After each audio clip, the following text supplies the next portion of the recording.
2월 9일 10년에 20억을 모으기를 도전하고 있고 기록에 남기고 있는 진아입니다. 오늘 주말인데 제가 다음 주에 또 출장을 가봐야 될 것 같아요. 그래서 요즘에 좀 제가 하는 일 때문에 머리가 지끈지끈합니다. 그래서 그거를 잘 해결할 수 있는 삶은 사실 제 본인이라서 그거를 어떻게 잘 좀 해보려고 그렇게 지금 머리를 쓰고 생각을 하고 있는데 정말 다 사는 게 힘들지만 저도 참 사는 게 쉽지는 않은 것 같습니다. 그래서 그렇게 있는데 그냥 머리도 식힐 겸 영상을 한번 남겨봅니다. 예, 남기는 이유는 제가 저도 종목을 매도를 하는데 어떤 기준으로 매도를 하는지에 대해서는 영상을 남기진 않거든요. 그리고 남기지 않는 이유는 저는 주식이 정말 초보입니다. 초보라서 뭐 그게 사실 맞지 않을 확률이 높기 때문에 그래서 그냥 감으로 주식을 사고 있기는 한데, 그래서 그냥 이거 샀다 저거 팔았다 이렇게 남기 이렇게 하고 있습니다. 근데 제가 오늘은 제가 산 종목 하나를 한번 제가 왜 샀는지에 대해서 그냥 심심해서 한번 기록에 남겨보려고 하는데, 물론 제가 산 종목을 이게 정말 오를 거라고 생각을 해서 제 이 영상을 보는 그 네 분이 계신데 사면 안 됩니다. 아셨죠? 저보다 주식을 잘할 거라고 저는 믿고 있기 때문에 절대 제가 생각하는 거를 사면 안 됩니다. 그냥 저만 사다가 사고 밀리면 그냥 계좌 뚝까 쳐맞고 그렇게 하면 되기 때문에 아무튼 걱정이 돼서 우선 이렇게 말씀을 드리는 거고, 제가 오늘 그냥 한번 이야기해 보려고 하는 종목은 쿠쿠 홈시스라는 종목이거든요. 이 종목은 저한테 효자 종목이긴 합니다. 작년에 수익이 나서 대략 한 17%인가 18%에서 팔고 최근에 다시 매수를 했는데, 제가 쿠쿠 홈시스를 매수하게 된 그 이유, 뭐 당연히 틀릴 수가 있습니다. 내용이 틀릴 수가 있는데 제가 이 회사를 왜 매수를 했냐, 그거를 그냥 간단히 이야기를 해보자면, 우선 쿠쿠 홈시스 그 종목 볼 때 당연히 재무제표를 먼저 보겠죠, 그죠? 재무제표 보면은 지금 영업이익도 좋고 아주 특히 3분기에 영업이익이 거의 뭐 어닝 서프라이즈급으로 나왔습니다. 나와서 재무제표 보면은 뭐 회사 튼튼하고 뭐 퍼도 당연히 이익이 높아지니까 퍼가 낮아지고, 그리고 그 회사를 먼저 보기 전에 이 회사 지배 구조를 좀 확인해 보면은, 이 회사가 그 전에 있던 회사가 인적이나 물적 분할 이런 걸 통해서 지금 보면은 쿠쿠 홀딩스 가전과 쿠쿠 홈시스라고 해서 렌탈 사업부를 이렇게 분리를 해서 지금은 회사가 운영을 하고 있는데, 그 회사를 볼 때 우선 오너를 한번 체크를 꼭 해봐야지 된다고 많은 고수들이 이야기를 해서 저도 그 오너를 한번 그래서 체크를 이렇게 해봤었는데요. 그 오너가 그 구본학이라는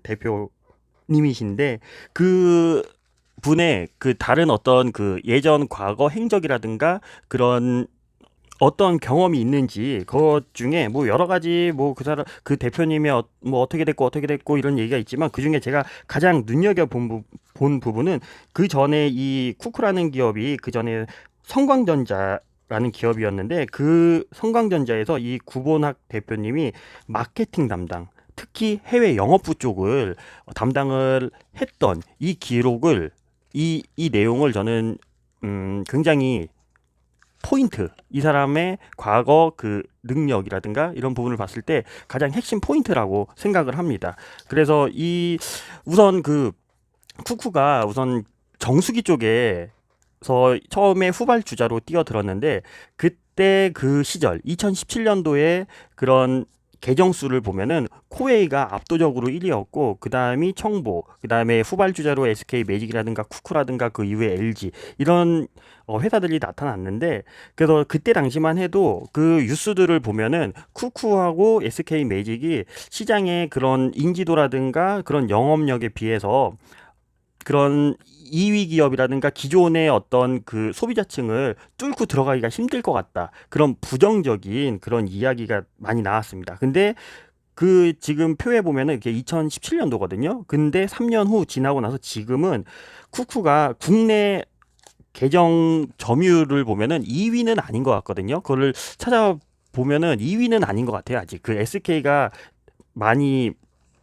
올라오고 그리고 쿠쿠도 많이 올라왔는데, 그렇지만 그 국제 해외 특히 말레이시아 그쪽에 그 계정 수를 합치면 지금 그 2위라고 합니다. 2위. 근데 이거는 저도 그냥 뉴스에서 찾아보는 거라서 이게 정말 맞는지 그건 잘 모르겠지만 어쨌든 제가 알 수 있는 정보는 전부 다 뉴스라든가 이런 데서 찾아보는 거라서 그래서 지금은 굉장히 쿠쿠가 많이 성장을 하고 많이 영업력도 좋아지고 그리고 그런 소비자도 많이 그 렌탈도 많이 하고 있고 그래서 우선은 그래서 이 회사를 좋게 봅니다.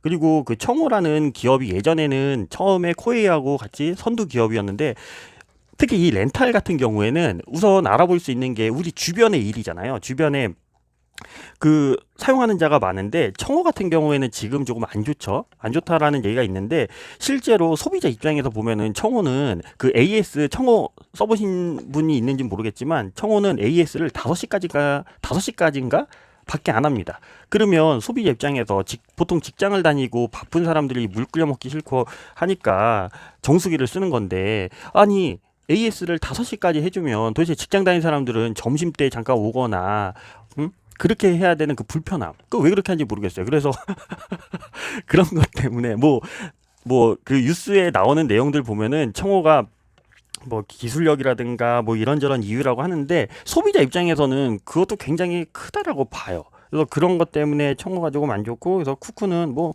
제가 뭐 당연히 쿠쿠 주주니까 잘하겠죠.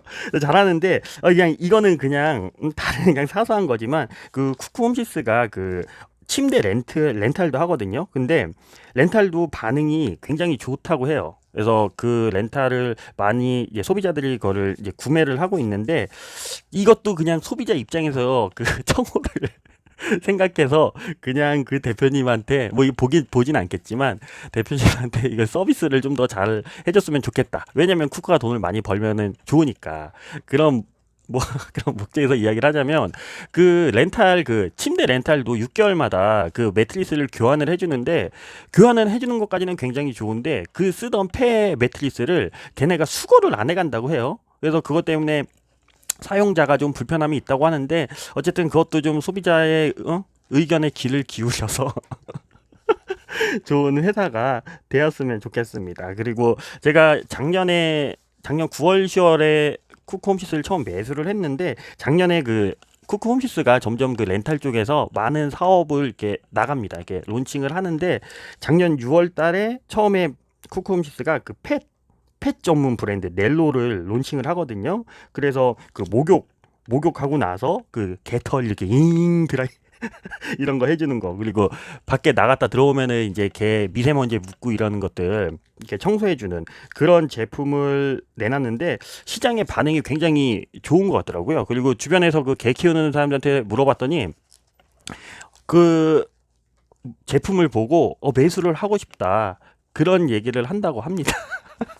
저는 개를 안 키워서 잘 모르는데 그래서 시장 반응도 좋고 그거에 대한 판매도 증가를 하고 있고 그래서 뭐 좋죠. 그런 거 잘하고 있으니까 계속 어떤 분야를 정수기 업체는 사실 정체가 되어 있기 때문에 국내에서는 그래서 그렇게 새로운 분야를 렌탈 사업을 공유 경제라고 하죠. 그게 그 뭐 공유 경제가 맞나? 아무튼 뭐 그렇다고 하는데 그래서 그렇게 계속 노력하는 모습들이 상당히 좋아 보입니다. 우선 그리고 결과도 잘 나오고 있고 어쨌든 경쟁 업체들도 많이 있지만 그리고 더 중요한 부분은 지금 쿠쿠 홈시스 같은 경우에는 국내 매출 보다 훨씬 더 중요한 거는 해외에서 이제 매출이 잘 나오고 있거든요. 그래서 그게 특히 말레이시아에서 지금 굉장히 자리를 잡은 것 같아요. 그래서 3분기 실적 보면은 그 해외 매출이 거의 반 정도 차지하는 정도로 아주 해외에서 잘하고 있습니다. 제가 그 대표님을 그 경력 사항 중에 제가 그 눈여겨봤던 부분이 그 해외 영업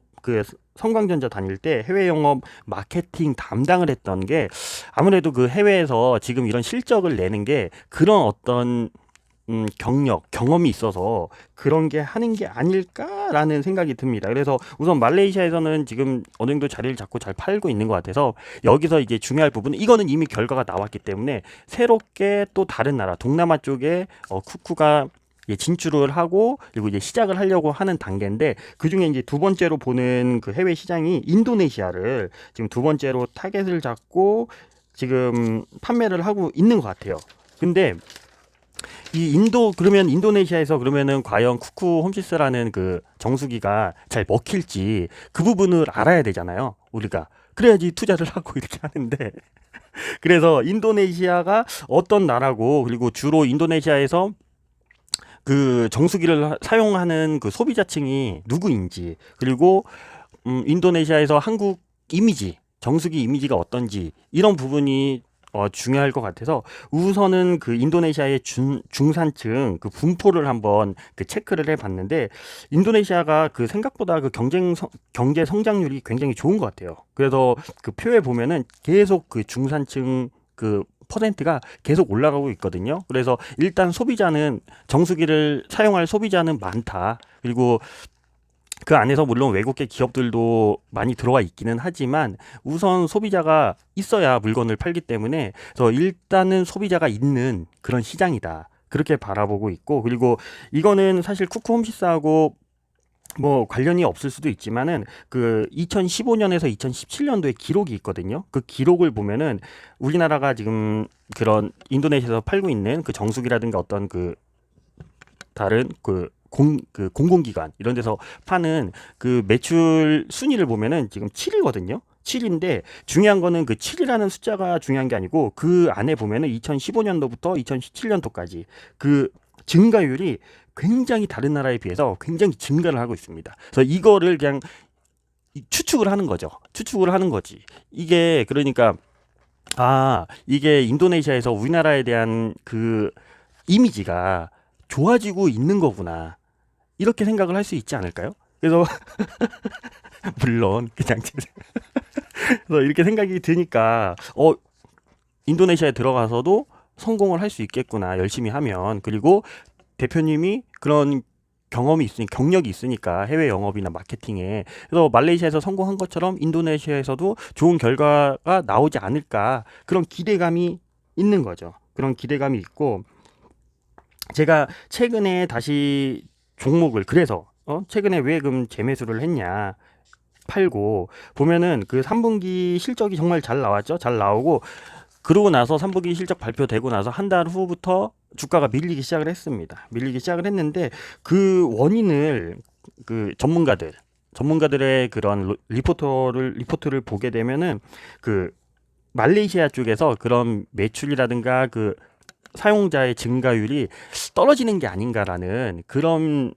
게 시장을 바라봤다고 해요. 그게 그 수출 통계에 보면은 그게 이게 나오는데 그게 부진해서 이게 말레이시아에서 이게 조금 주춤하는 게 아닐까 이렇게 생각을 하고 주가가 떨어졌는데 실제로는 그게 아니고 현지에 아직 한국에서 나가지 않고 그 제품이 나가지 않고 현지에서 재고 물량을 이제 거기서 이제 판매를 하면서 그런 수출 통계에 나가는 제품 수가 적게 잡혀서 그런 거다. 그래서 결국에는 영업과는 큰 상관없이 없다. 그래서 영업 성장률은 5%대로 올라가고 있는 것 같다라는 그런 리포트가 나오더라고요. 그러면은 뭐 지금 이렇게 잘 되고 있고 그래서 주가는 그래 떨어져 있고 그래서 재매수를 한 겁니다.